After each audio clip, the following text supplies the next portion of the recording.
Это второй фильм о человеке, которого называли поэтом Майолики, о Франческо Занто Авелли да Ровиго.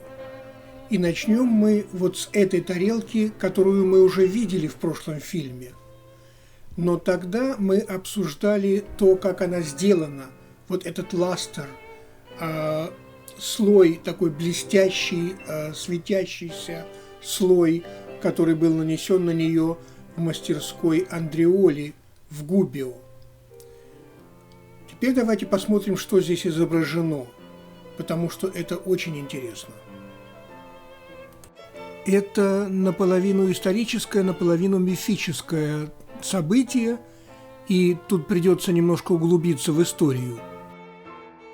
Астьяг был царем Мидии в VI веке до нашей эры. Это примерно те места, где сейчас Иран. Однажды Астьягу приснился сон, будто бы из тела его дочери Манданы вырастает виноградная лоза, которая заполняет собой все вокруг. Астьягу этот сон показался странным, он пошел к толкователям, и те сказали: «Да все очень просто. Сын, которого родит твоя дочь Мандана, тебя свергнет». Мандана, кстати, распространенное имя в Персии, в Иране и сейчас. Даже и у меня была знакомая с таким именем.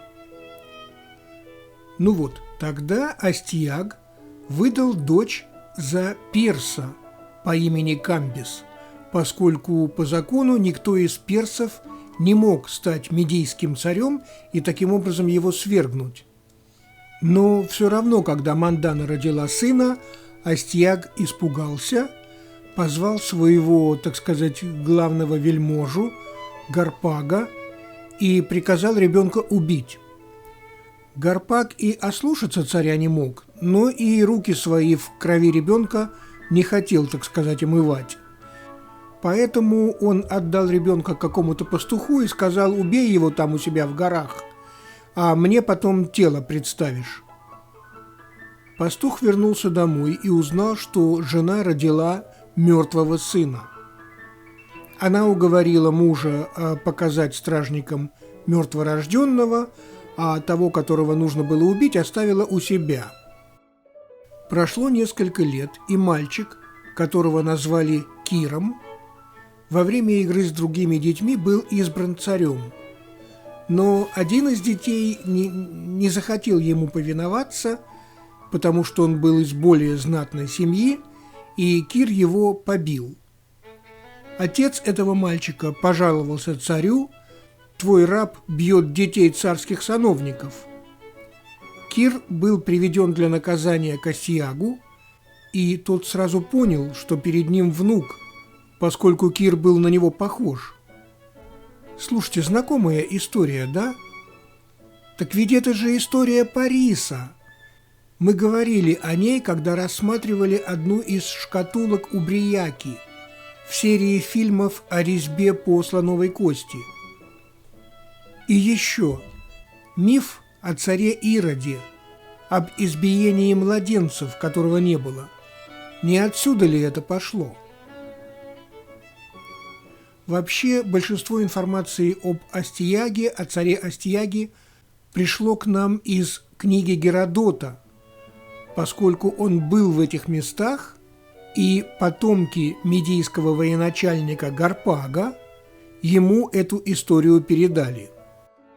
Ведь Геродот был в этих местах всего через 100 лет после того, как история произошла. Так что там на самом-то деле было? Прав ли Геродот? Миф это или история? Ни то, ни другое. Мифологизированная история. Вот что было на самом деле. Персы пришли в те места, где сейчас находятся, около 1000 года до нашей эры, из тех мест, что позже стали половецкими степями. Понятно, что все схемы, которые я привожу, весьма приблизительны и отражают скорее некоторые гипотезы. Персы не были политически объединены примерно до 750 года до нашей эры. К этому времени на Иранском Нагорье уже жили медиане. Собственно, по мнению многих историков и согласно некоторым древним арабским документам, современные курды – это медийцы или медяне и есть. И армяне тоже до некоторой степени. Курды ведь очень древнее племя. Мы помним, что Саладин был курд, а вовсе не араб. Курды ведь стали первым неарабским народом, принявшим ислам. То есть мы можем сказать, что медийцы и персы являются этнически близкими народами. Они и говорят на похожих наречиях, хотя между ними и существует ряд отличий. Ну вот, царь Астияг действительно был дедом Кира Великого, Кира II, который его и сверг. Астияг сам начал войну с Киром, но потерпел поражение. Кир взял сначала Экбатану, столицу Астияга, там получил огромные трофеи. Однако поначалу война развивалась вовсе не в пользу Кира. В нескольких сражениях Астияг победил. В частности, как говорит Геродот, в одном из сражений он выстроил часть войска в тылу своих сил и приказал гнать мечами на врагов тех, кто начнет отступать. А передний край предупредил: если вы не победите, то найдете позади себя не менее храбрых противников, чем перед собой. Поэтому решайте, какую из линий вам лучше прорвать. Эту ли при наступлении или ту при бегстве. Насколько мне известно, это первое упоминание о заградотрядах. Конец VI века до нашей эры. Правда, у Геродота я этого не нашел, но об этом говорит Юстин. Есть еще свидетельство Ксенофонта, но оно больше похоже на художественную литературу. Итак, в начале войны медяне нанесли персам несколько поражений и даже подошли к их столице. Но здесь случилось то, что описывает Юстин, и что повторено было потом во множестве легенд. Когда под напором войск Астияга персы снова стали отступать, им навстречу вышли их матери и жены, уговаривая вернуться в строй. Так как те медлили, то женщины, поднимая одежды и показывая детородные части, спрашивают, уж не хотят ли они укрыться в утробах своих жен и матерей. Смущенные такими позорными упреками, персы снова идут в бой и своим натиском обращают в бегство тех, от кого бежали. Да, кстати, вроде бы персы были первыми, кто понял, как нужно использовать кавалерию в бою. До этого, например, ассирийцами, она использовалась только как средство быстрой доставки войск туда, куда надо. И вообще, надо сказать, что некоторые элементы военного искусства, введенные персами, сохранились и до нашего времени. Итак, персы в этом решающем сражении одержали победу, Астияг попал в плен к Киру, который обошелся с ним очень хорошо и даже поставил предводителем некоторые части своей страны. И это не исключение. Кир поступал так и с другими знатными пленниками, например, со своим родственником, царем Лидии Креозом, с которым мы уже знакомы. После победы над Лидией Кир сделал бывшего царя своим советником. Кир поступал так не из доброты, а из государственной мудрости. Об этом чуть позже. Итак, со смертью Астияга Медийское царство прекратило свое существование и стало частью Персии. Персы ведь к этому времени находились на гораздо более высоком культурном и экономическом уровне. Они имели и гораздо более развитую политическую организацию, до некоторой степени, правда, заимствованную у тех же медян. В общем, персы стали доминирующим партнером, создали такой Медийско-Персидский союз. В 539 году до нашей эры захватили Вавилонию, которая стала частью Персидской империи ахеменидов. Кир стал тем Киром Великим, Шахин-Шахом, то есть царем царей, который основал монархию, прекратившую свое существование только в 1979.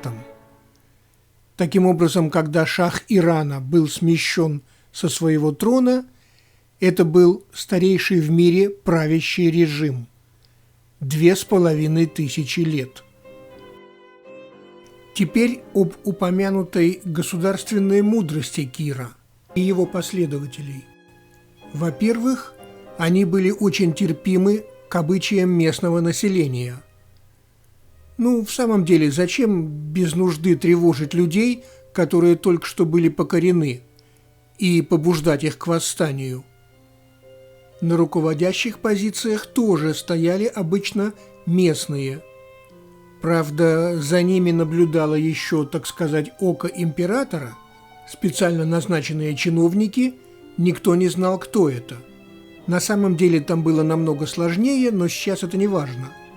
Теперь, персы ввели всеобщую систему мер и весов, которая действовала на территории всей их огромной империи, а также ввели единую денежную систему. Это, конечно, облегчало и торговлю, и общение, и сбор налогов. Правда, тут они были не первыми. Единую систему мер и весов устроил аккадский царь Саргон после завоевания Шумера в 3-м тысячелетии до нашей эры. Далее. Они построили дороги на территории всей империи. Конечно, прежде всего для быстрого передвижения армии, но важность хороших дорог, особенно в огромной стране, в мирное время переоценить трудно. Причем на дорогах через определенные расстояния ставились станции, при которых были гостиницы, запасные лошади, дежурные курьеры. Причем дороги охранялись по всей длине. Все это, напомню, в огромной империи. Все это, напомню, 2500 лет назад. Интересно, что расстояния между станциями измерялись, как считается, не мерой длины, а количеством времени, потребным для прохождения этого расстояния. Я не говорю о зороастризме, который они придумали. Я не говорю о столице, которую они построили, об их архитектуре и искусстве, но больше всего меня в свое время поразило и впечатлило, так сказать, вот что. Персы ввели государственный язык на территории своей империи. Это понятно. Непонятно или не сразу понятно, или не сразу можно поверить в то, что государственным языком был назначен не персидский язык завоевателей, а арамейский, на котором говорило большинство населения их империи. Причем для них это было нелегкое решение. Дело в том, что арамейский относится к группе семитских языков, а персидский к ней не относится. Персидский – это индоевропейский язык. Более того, вся деловая и частная переписка ведется на арамейском, но более ранний аккадский остается языком литературы. Более того, многие тексты продолжают писать на шумерском с подстрочником на аккадском, хотя Шумера уже давно нет. но это древняя, почитаемая цивилизация. Все это потому, что персам нужны были не шашечки, а ехать. Можно, конечно, много задавать вопросов по поводу сегодняшних политиков, но мы не будем. Один из персидских правителей наставлял сына, который должен был ему наследовать. Государство держится на армии. Армия требует золота. В основе получения золота стоят земледельцы, поэтому правь справедливо. И такая разумная политика приносила свои плоды. Известно, что армия персов была многонациональна. Тот факт, что Кир отпустил иудеев, захваченных вавилонянами примерно за полвека до этого, и практически финансировал построение второго храма в Иерусалиме, почитается и сегодня. Интересно, что сегодня празднуется The Day of Cyrus the Great, День Кира Великого, или День Хартии о правах человека. Дело тут вот в чем. Кир послал покоренным вавилонянам некий документ, в котором предлагал мирное сосуществование и гарантировал покоренным их права. Хранится этот цилиндр Кира, написанный, между прочим, на аккадском, в Британском музее в Лондоне. Конечно, если прочитать его внимательно, то он и не первый, и не совсем о правах человека, но все равно весьма прогрессивный. Там и отмена рабства, и свобода вероисповедания. Киру Великому приписывается несколько интересных высказываний. Одно из них такое. После создания империи один из его близких сановников предложил: «Царь, почему мы живем в горах, на этой каменистой пустыне? Давай перенесем столицу вниз.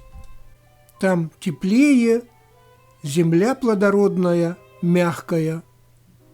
На что Кир ответил: «Мягкая земля рождает мягких людей. Мы останемся здесь». Конечно, ни подтвердить, ни опровергнуть этот рассказ нельзя, как нельзя и рисовать никакого правителя только розовой краской, это понятно. Но темных красок хватает и без меня.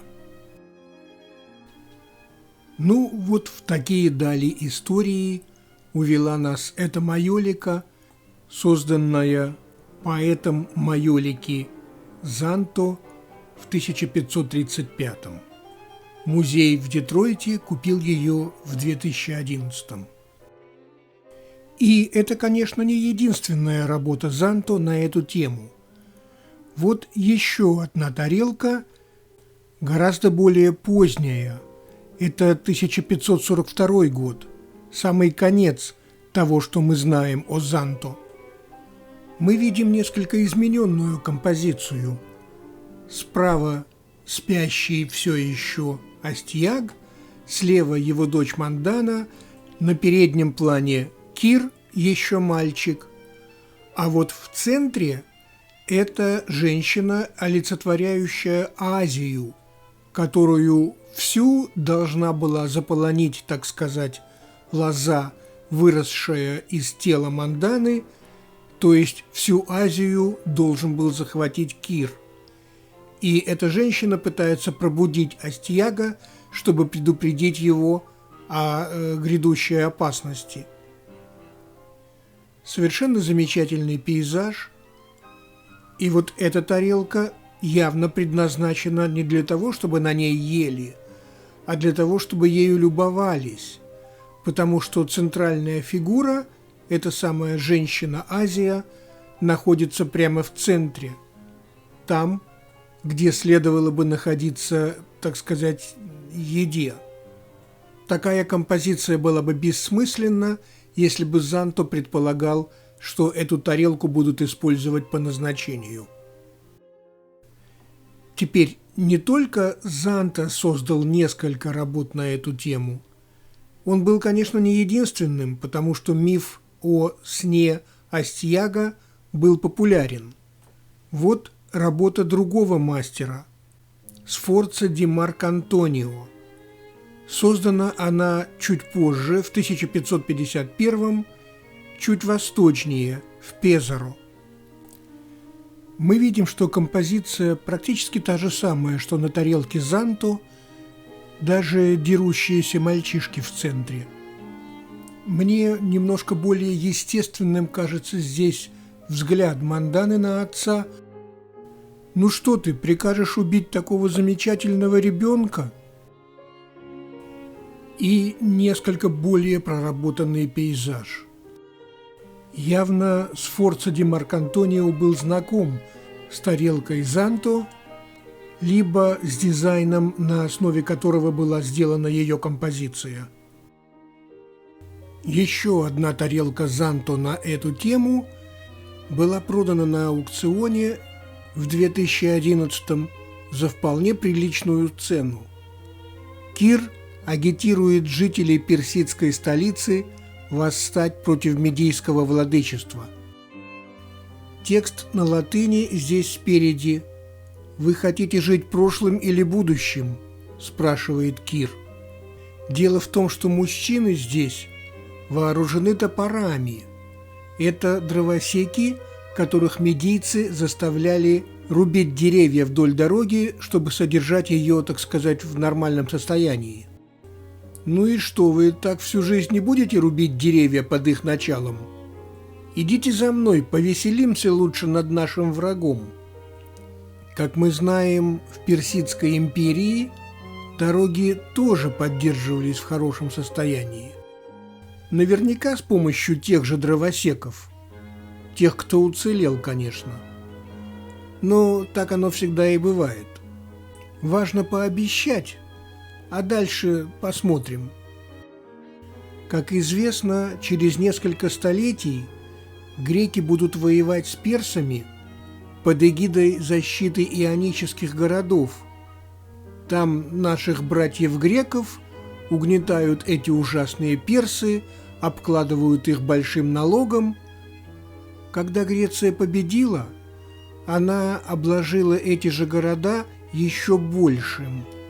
В общем, как в старой песенке: «Потом мне будет плохо, но это уж потом». Из окна выглядывает Гарпаг. Мы уже о нем говорили. Это, так сказать, премьер-министр Астьяго, который должен был убить маленького Кира. Но этого не сделал, за что Астьяг наказал его ужасным образом. Я не буду об этом говорить, те, кто хотят, могут почитать миф. Теперь Гарпаг Астьягу мстит. За ним слева Сибарис, бывший раб, которого Кир освободил. А вот эта крылатая женская фигура, трубящая в военный рог, в правой руке держит земной шар, символ мирового владычества Кира. Сзади на тарелке стихи Занто, обращенные Киром к Астьягу, о том, что если боги что-то задумали, то бессмысленно пытаться эту задумку, так сказать, избежать, обойти. Подобные стихи находятся и на других тарелках этой серии. Дело в том, что в предыдущем, 1536-м, Занто создал огромную серию панелей, иллюстраций к персидской истории. Один из экспертов считает, что эти тарелки были заказаны после того, как заказчик увидел эту серию панелей. Теперь, Занто – человек хорошо образованный и знаком с произведениями искусства, которые только что были созданы или не только что были созданы. Он довольно часто берет оттуда идеи или целые композиции, но практически всегда их, так сказать, творчески перерабатывает. Вот, например, на этой тарелке фигура самого Кира пришла вот из этой гравюры. Вот она сбоку, только зеркально отраженная. Занто обычно не копирует гравюры, с которых взяты какие-то фигуры, а вставляет их в другую композицию, более подходящую требованиям конкретной работы. Иногда он использует зеркальное отражение фигур или даже переворачивает их головой вниз, как ему требуется с художественной точки зрения. Между прочим, эту же фигуру он использовал и для Астьяга на тарелке, которую мы рассматривали с самого начала. Сама гравюра Джан-Джакомо Каральо тоже не оригинальна. Она пришла вот из этого наброска Пармиджанино, который тот сделал для фрески в Ватикане. Фреска никогда создана не была, но набросок остался. Он сейчас в Британском музее. Дальше. Фигура вот этого молодого человека пришла из другой гравюры, вот из этой, которую Марко да Равенна, в свою очередь, создал по работе вроде бы Джулио Романо, замечательного ученика Рафаэля. Вот та же фигура, правда? Мы только видим, что Занто дал ей некую другую атрибутику. В руках у нашего молодого человека топор, а не только что отрубленная голова. На самом деле Занто использовал эту фигуру несколько раз. Мы увидим ее еще на одной тарелке. Вот эти две фигуры за столом взяты с гравюры «Парнас» Марк-Антонио Раймонди по фреске Рафаэля в Ватикане и вновь зеркально отражены. Мы будем рассматривать еще одну тарелку, где Занто использует эти фигуры. Человек на заднем плане, который двумя руками держит топор, если можно сказать, что он его держит, пришел, по-видимому, с уже известной нам гравюры Марк-Антонио Раймонди «Похищение Елены». Вот он, только без топора и зеркально отраженный. Фигура женщины-ангела, о которой мы уже говорили.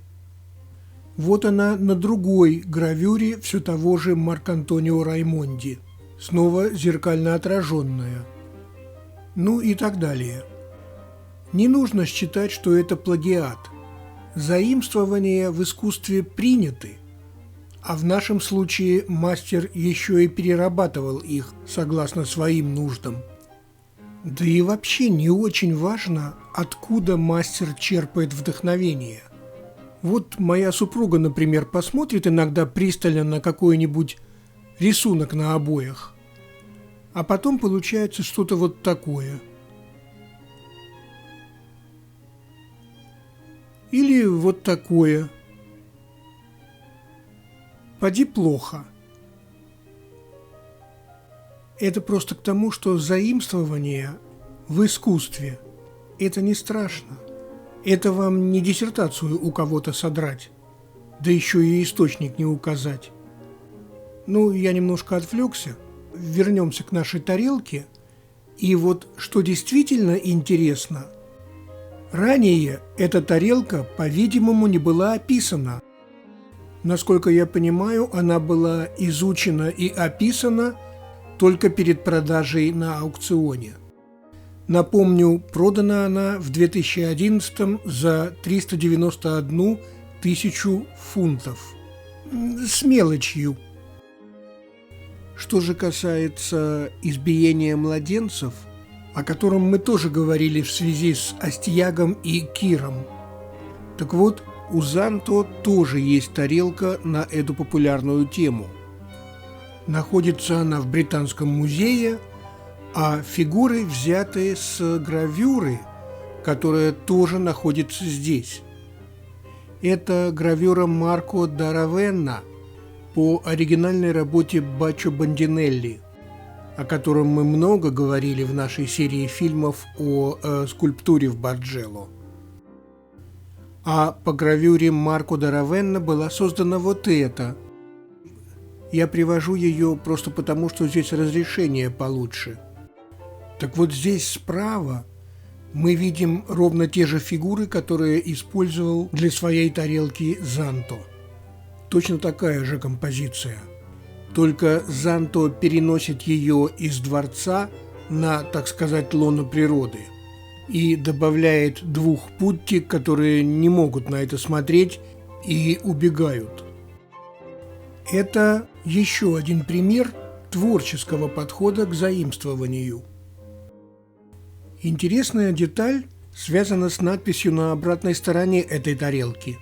Мы уже говорили вот об этом росчерке пером в конце надписи в виде буквы Y, точнее Y в итальянском. На обратной стороне многих тарелок Занто по этому росчерку часто идентифицируют авторство Занто.